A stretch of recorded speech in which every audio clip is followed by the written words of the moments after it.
시작할게요. 네, 안녕하세요. 이정훈 TV의 이정훈입니다. 오늘 캐릭터 디자인을 하시는 분들, 예전에 제가 교육도 많이 하고 그랬습니다. 글도 많이 내고 했는데, 늘 매번 반복되는 질문들, 그다음 반복되는 시행착오들을 제가 많이 보면서 만날 때마다 이야기를 하고 있으나 이렇게 유튜브를 통해서, 영상을 통해서 오히려 공유하고 확장시키는 것이 많은 분들에게 더 도움이 될 것 같아서 제가 사실 말주변도 부족하고 그렇지만 이렇게 하는 것이 좋을 것 같아서 시작을 했습니다. 다소 영상이 좀 부족하고 하더라도 내용이 맞다고 한다면은 많이 참고해 주시고요. 많은 분들에게 좀 도움이 되었으면 하는 바람입니다.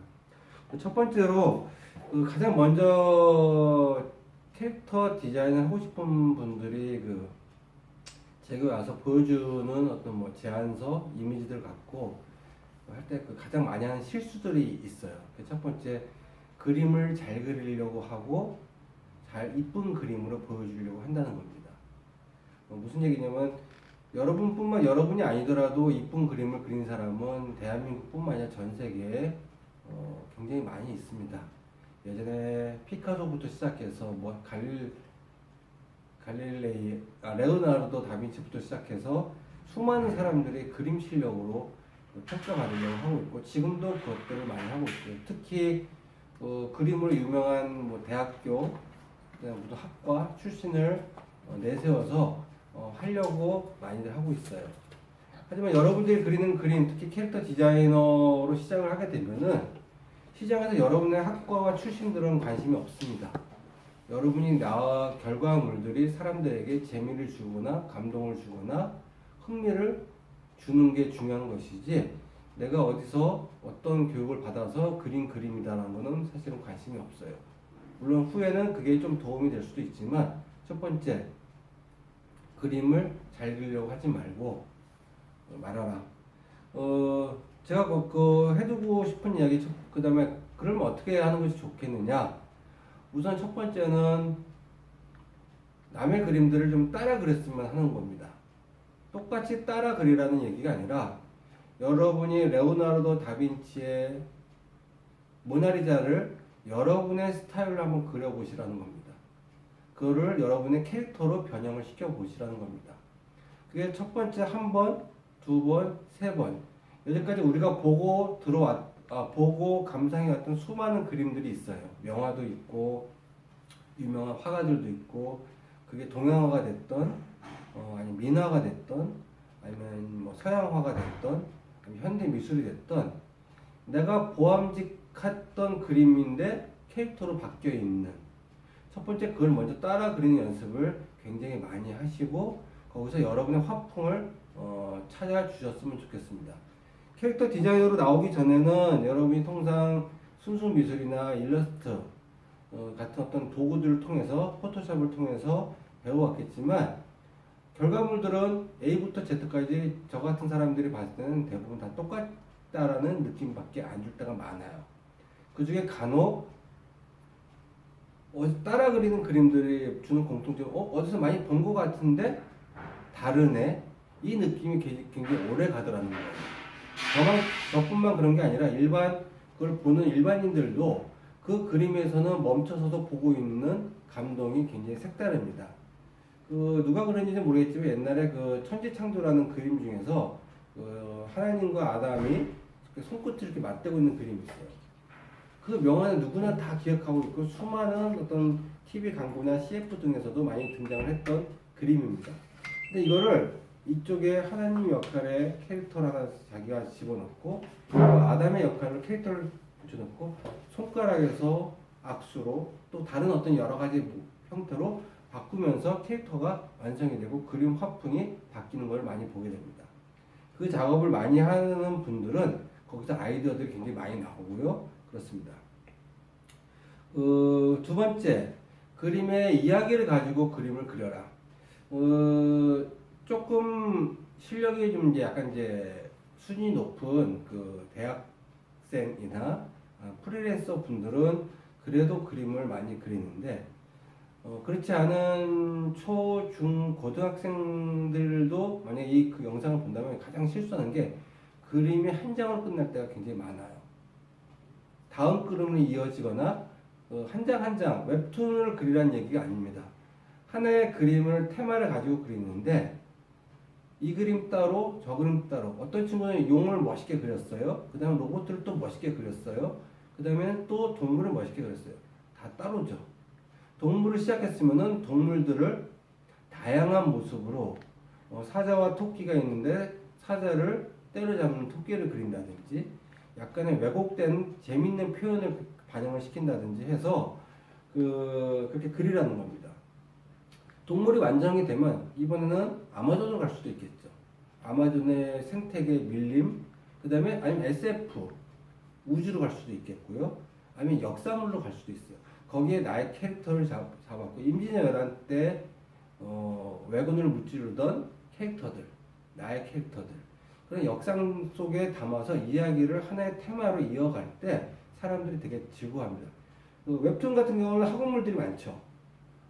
근데 그 장면들이 계속 학원에서 이루어지는 일상의 웹툰들 사실 그런 장면들을 모아놓으면은 결국 하나의 이야기가 될 수 있고 작게는 동화 그 그림의 중간중간에 장면들을 연장하면 그게 사실 웹툰이 되는 겁니다.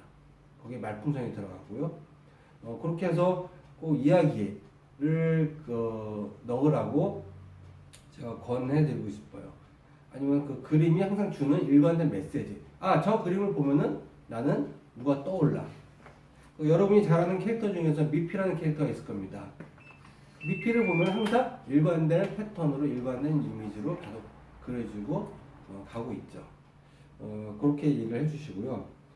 여기에는 이제 이야기가 담겨져야 된다는 이야기.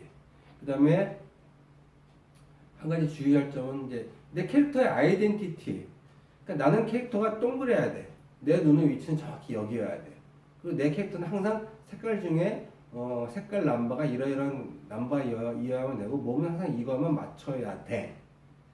그리고 나는 컴퓨터 라인 처리를 했기 때문에 항상 이런 형태로만 가야 돼 라는 고정관념을 갖고 있어요.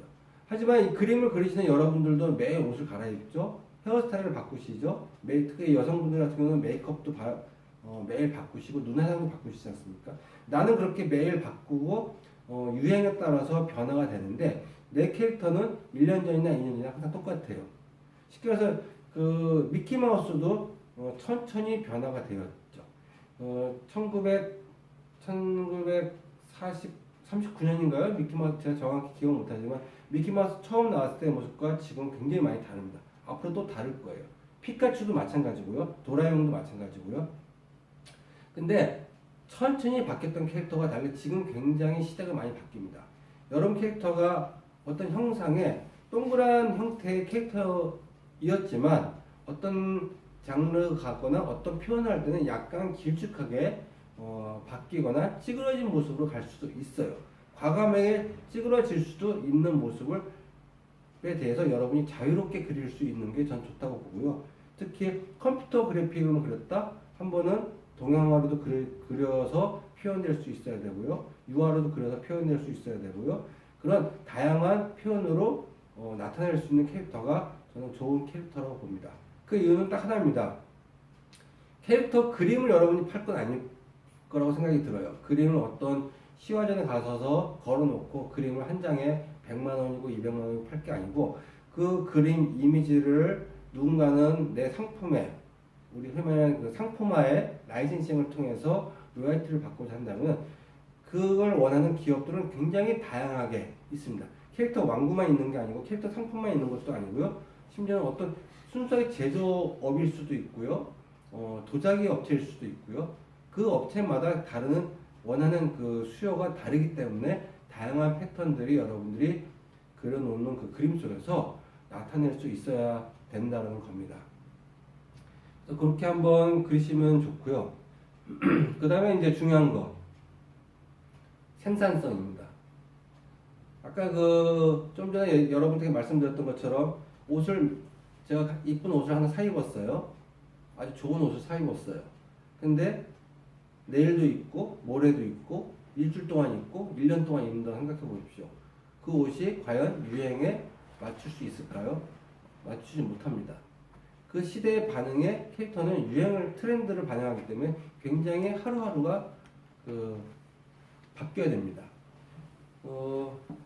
하루에 저는 한 장씩 무조건 어떤 일이 있던지 간에 그렇게 그린다라고 작정을 하고 그리시라고 말씀을 드리고 싶어요.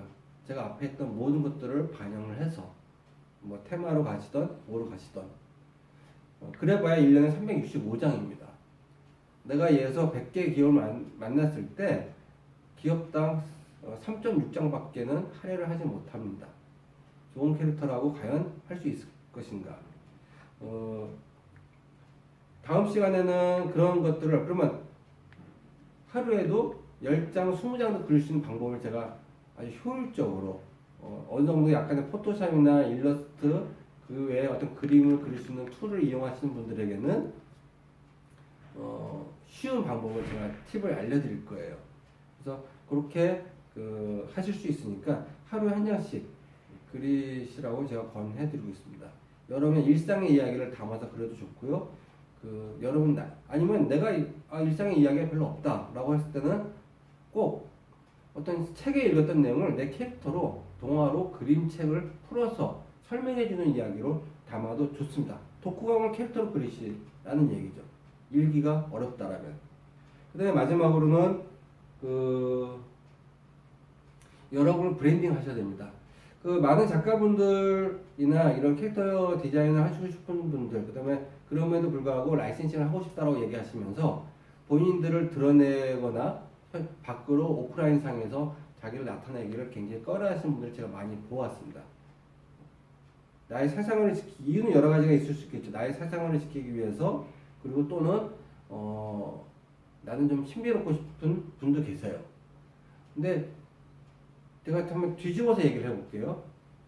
내가 어떤 그림을 사거나 여러분 책을 살 때 작가가 미상인 그 책을 잘 읽습니까?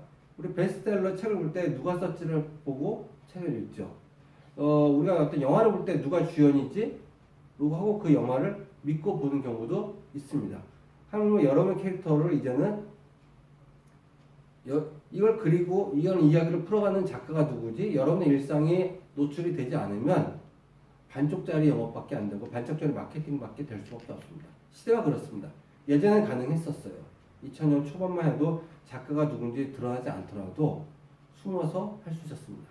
자, 여러분이 가까운 요즘 유행하는 어벤져스나 마블이나 모든 것들을 보십시오. 작가, 시나리오 쓰는 사람, 그래픽 하는 사람들이 노출이 안 되고 성공하는 컨텐츠가 있는가? 그렇지 않습니다. 가수가 얼굴 가리고 노래를 불렀어요. 뜰까요? 예전엔 가능했습니다. 사이버 가수고 목소리가 누구 목소리지? 신비로주의가 굉장히 호응을 얻었을 때도 있지만 이제는 모든 세상에서 다 공유가 되고 투명성이 확보되지 않으면 저 작가와 이 그림을 매칭을 안 하면 신뢰를 할 수 없고 공감할 수가 없습니다. 여러분의 삶이 이제 여러분도 내가 그림을 그리는 순간 나는 오픈되어 있는 나 또 하나의 캐릭터가 되는 겁니다. 그래서 사생활 내 그림을 세상 밖에 나올 때는 내 삶도 세상 밖에 나온다고 보시고요. 사람들한테 노출된다고 보시고요. 평상시 하던 것보다 많이 조심해야 될 부분들이 분명히 생길 겁니다. 그 부분 말씀을 드리고요. 마지막으로 이제 영업 부분입니다. 그걸 팔아야 되잖아요. 내가 다 이렇게 얘기를 해서 제 이야기들을 만들었어요. 자, 여러분은 길 가다 보시면 인형 뽑기라는 기계 보셨을 겁니다. 그 뽑기 안에는 수많은 인형들이 있습니다. 누군가 뽑아주길 기다려요. 근데 움직이지 않아요. 누가 뽑힐지 모릅니다. 그러면 결과는 뻔합니다. 유명한 캐릭터만 뽑힙니다. 여러분이 지금 만들었습니다. 지금 만든 순간 여러분 후발주자예요. 근데 누가 뽑아주길 기다린다? 뽑아줄 이유가 없죠. 인기가 있느냐? 그걸 내가 로열티 내고 라이센싱을 했는데 잘 팔릴 수 있는 확신이 있느냐? 남들에게 많이 알려져 있느냐? 인지도가 크냐? 어떤 부분에서든지 여러분 경쟁력이 사실은 없죠. 그러면 남들이 움직이지 않을 때 나는 움직여야 되죠. 그게 가격이 될 수도 있고 나의 마케팅 영업 활동이 될 수도 있고. 자, 근데 작가분에게 영업하라는 건 사실은 무리라는 걸 저도 알아요. 그래서 그 대한민국뿐만 아니라 전 세계적으로 이런 영업을 대행해주는 우리 흔히 말하는 에이전시들이 많이 있습니다. 찾아보면 굉장히 많이 있습니다. 그 에이전시마다 또 특징들이 있습니다. 잘하는 영역이 있고 또 어떤 에이전시는 해외 영업을 잘하는 에이전시가 있는 반면 어떤 에이전시는 캐릭터 완구 쪽에 특화되어 있는 에이전시가 있고 어떤 에이전시는 영상이나 애니메이션 제작에 투자를 유치하는데 굉장히 능력이 탁월한 에이전시도 있습니다. 그 에이전시들의 홈페이지를 들어가서 보시고 몇 번은 한 번 정도 여러분 발품을 파셔서 내 컨텐츠가 이러한데 어떤 조건을 나에게 어떻게 해줄 수 있습니까를 물어보고요. 상담을 하세요. 이 부분은 구체적인 내용이나 접근 방법, 상담 내용에 대해서는 다음 시간에 그리고 여러분이 나는 그럼 어떤 로열티 조건, 라이센싱 조건을 제시한 것이 과연 그 경쟁력이 있고 합리적인가 라는 부분은 또 다음 시간에 한번 차차 이야기하도록 하고요. 오늘 결론 다양하게 패러디해서 하루에 하나씩 이 세 가지만 꼭 여러분이 인지하고 갖고 가시면 5년 전에 계속 반복되는 시행착오 여러분이 전에 있던 선배들이 10년 전 선배들이 겪었던 시행착오를 여러분이 지금도 겪지 않는 좀 더 발전적인 캐릭터 디자이너로서 성장할 수 있으라고 저는 믿어 쉽지 않고요. 혹시 이걸 보면서 우리 애가 그림을 잘 그리는 학부모님도 계실 수 있을 것 같아요. 자녀가 그림을 잘 그리는 것은 중요하지 않습니다. 그 그림을 일반적인 어떤 이야기를 갖고 끌어갈 수 있도록 책을 많이 보여준다든지 어떤 이야기를 접할 수 있는 공간, 이야기를 만들 수 있는, 발표할 수 있는 이런 것들을 많이 해주시고요. 누차 말씀드리지만 그림 잘 그리는 사람들은 이 세상에 널려 있습니다. 그리고 앞으로 인공지능이 그림을 그리는 시대가 왔습니다. 인공지능이 이야기도 만들어가고 있는 시대가 왔습니다. 그래서 나만의 아이덴티티, 사람들에게 공감시킬 수 있고 분위기에 있을 수 있는 이런 것들을 여러분 꼭 챙겨서 좋은 캐릭터 디자이너로서 성공하기를 바라겠습니다. 자, 오늘 이야기 여기서 마치겠습니다. 끝!